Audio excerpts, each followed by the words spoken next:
Today in our 2015 Ford C-Max, we're going to be installing Roadmaster's Diode wiring kit, part number RM-15267. This diode wiring kit is going to give everything that you need to get your RV signals transferred from your motorhome to your vehicle. This kit will allow your motorhome to transfer its left turn, right turn, tail lamp, and brake lamp signals to the rear of the vehicle. It comes with a 6-pole to 7-pole adapter cable. The 6-pole will plug into your vehicle and the 7-pole will plug into your motorhome. It comes with the 6-pole connector here that you can put on your vehicle. And it comes with all the wiring that runs from your connector back to your taillights and includes the diodes that separate the signals from your motorhome and vehicle separate, so you don't have to worry about any backfeeding from your motorhome going up to your computer system in your vehicle, and you don't have to worry about your vehicle's wiring going back up to your 7-pole connector. This will allow you to be DOT compliant in all states while hauling your vehicle behind your motorhome. To get our C-Max flat tow set up behind our motorhome, we use Roadmaster's EZ2 baseplate kit, Roadmaster's diode wiring kit, Roadmaster's Falcon 2 tow bars, SMI's Stay and Play Duo supplemental braking system, and Roadmaster's 76-inch single hook safety chains. We'll start our installation at the rear of the vehicle. We're going to need to remove both the passenger and driver's side taillights. To remove them, you'll have to remove the inside panels located on each side. This panel removes by simply placing your finger in the open slot and pulling outward on it. We'll unplug the wiring connector located here, and you can release this by pressing in on the tab right here and pulling outward. Then to remove our taillight assembly, we'll need to remove both these long plastic nuts here with the little T on the end. Once both nuts are removed, the assembly just pops right off. It's easier to do this with the trim panel remover tool. Just get behind it and pry backwards, and then it'll just pop right out. We can now set this aside. You'll repeat the same process on the other side to remove the passenger side taillight. Next, we'll need to determine where our brake signal and our taillight signal wires are on our connector here.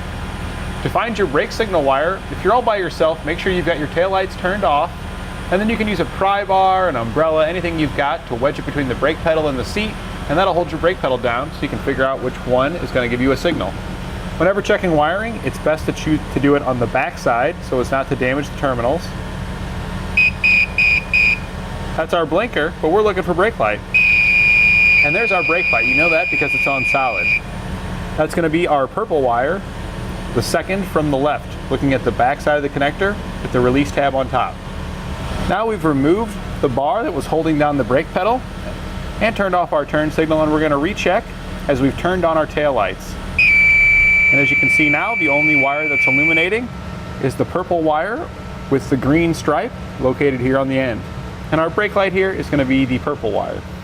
It's not a bad idea to verify the wiring on your passenger side as well. And they're going to be pretty much the same. Our outside connector is going to be our tail lights, and our inside connector here will be our brake lights. Now I don't have the pry bar in there, but I've already tested it. So the purple wire is still the brakes on the passenger side, and the tail lights is still the purple with green stripe. Now we're going to feed a fish wire down between the opening and our tail light assembly here and our bumper, so we can feed our wiring down from below up to our tail light area. I'm using a piece of airline tubing, but you can really use anything that's flexible but still rigid, like a coat hanger. That would work well because it feeds much easier than a flimsy wire does. We've now got our flat wiring provided in the kit, and it has 4 wires attached to it: a green, yellow, brown, and white. We'll be running the yellow and the brown to the driver's side. Take a pair of cutters, separate the green and the white wire,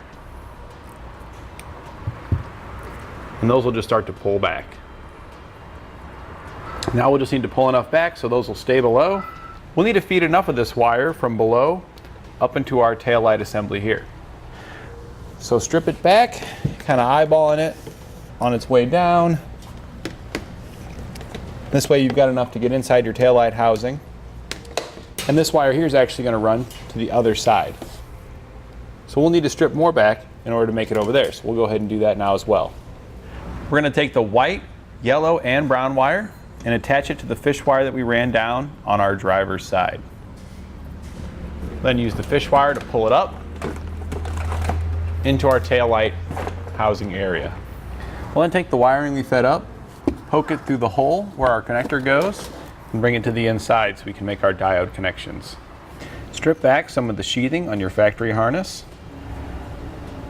We're then going to cut the purple wire and the purple with green stripe that we identified earlier as our brake and taillight wiring. You want to give yourself a little bit of excess on each side just in case you need to make any repairs in the future. We'll then strip back each end of each wire that we cut and that we ran into our compartment here. We'll then take the blue terminals off of our diodes and we'll start connecting them to our wires. You'll connect a blue terminal to the yellow wire, each end of your purple wire and each end of your purple and green wire.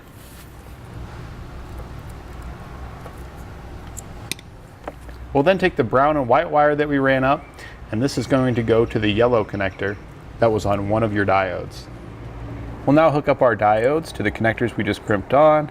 The purple wire was our brake light, so that's going to go to the out on our connector side here. The vehicle side purple wire will connect to one of the ins, and the yellow wire that we had run up will connect to the other in port.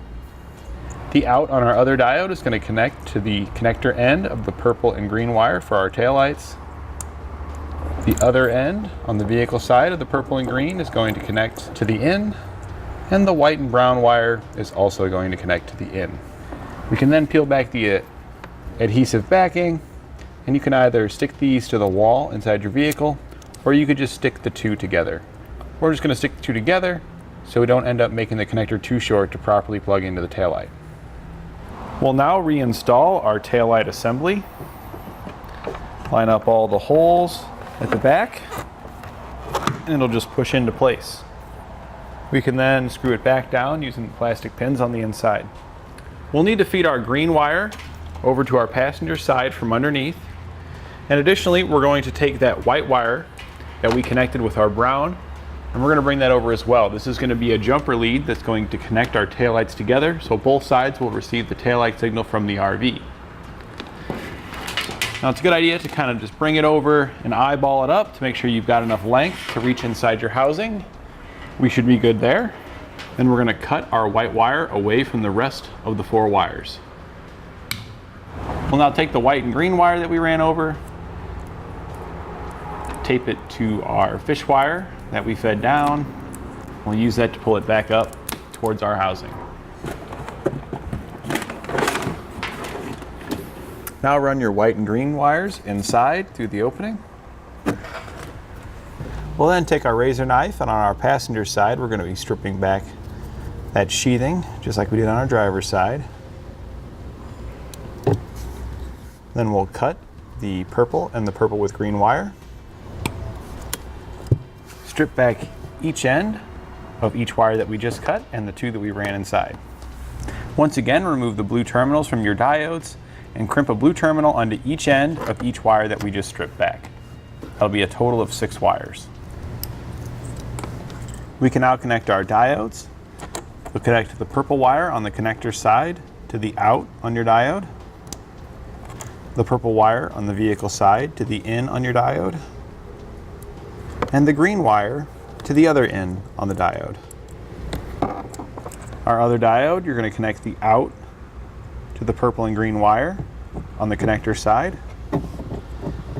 The other end of the purple and green wire on the vehicle side will connect into the in, and the white wire that we ran up will also connect to the in. Again, you want to pull back the adhesive backing and either stick them to the wall or together. We'll now reinstall our passenger side taillight assembly. Just line the tabs up and it'll pop back in. Then you can screw in the plastic nuts on the inside of the housing, secure it down, and plug your connector back in. We'll now take the rest of our wiring and begin to run it up front. I'm going to route the wire now, and then I'll show you how I routed it. And here we took our wire from our passenger side where we'd run up to our taillight, ran it forward, up above our suspension components in the back, We came down and stayed above the undershield here. And when we got to this location here where it went to this panel, we went under this panel going forward, but we did take the white wire and we ran it across, used the ring terminal from the kit, and connected it to this bolt here using a 10mm socket. That way we got our ground wire. We then continued running the wires with the white wire included, going forward, staying under this panel, all the way to this point here. Now we have all of our wiring, the green, yellow, brown, and white, run up to this point. From here, we're gonna need to get it up into our engine compartment. Now we'll take our fish wire again. We're gonna be using a piece of airline tubing once again. Run it down from our engine compartment. When routing this, you do wanna make sure you avoid any moving components, such as your engine, steering, suspension, and any excessively hot objects, such as your exhaust. We'll now take our wiring and use some electrical tape to tape it to our fish wire, and that way we can pull it back up into our engine compartment. We pulled our wiring up back here. We kept it along the outside wall, ran it back behind our coolant reservoir here. We did leave a little bit of excess. You'll see a small loop there. That'll be useful if you're planning on installing a braking system, because you'll need these wires. So this way we've got a nice easy way to tap into these wiring. Then we went down and ran it by our coolant bottle and along the front following the factory wiring. Now we do have the bumper removed. This was already removed when we installed our base plate. We just left it off to install this wiring. As if you are going to install your base plate, I recommend you install that first and then do your diodes immediately after, so you have the most room to install this wiring, as well as make it as neat and clean as possible, since you don't have to worry about that fascia being in the way. We can now snip back each wire, separating it. Pull back each one, and then strip each one. We're now going to hook it to our 6-pole connector, pull off the rubber boot, slide all of your wiring through the boot. Our white wires are ground, and that'll connect to the pin labeled GD. Just unscrew it, poke your wire in, and screw it back down. Now we're going to do the same thing with our green wire going to the RT, right turn, our yellow wire going to the LT for left turn, and our brown wire going to our taillights, which is labeled TM. Here you can see we've got all our connections made. And before we mount it, we'll take some dielectric grease and just put a nice thick coat over the back side of the connector. This will help keep out any moisture, preventing any corrosion in the future. And slide your rubber boot on. Then you can take your 6-pole and use self-tapping screws that come with your base plate and mount it right onto your base plate.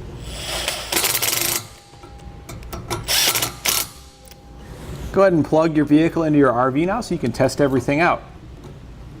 So now activate all of your signaling lights on your RV and verify they're working on your vehicle. So here we have our tail lights, brake lights, left turn, and right turn. And once you verified everything's working properly, you can go back and double check all your wiring, make sure that it's not going to hit any components, zip tie it up, make it all nice and neat. And that completes our installation of Roadmaster's Universal High-Powered Diode Wiring Kit on our 2015 Ford C-Max.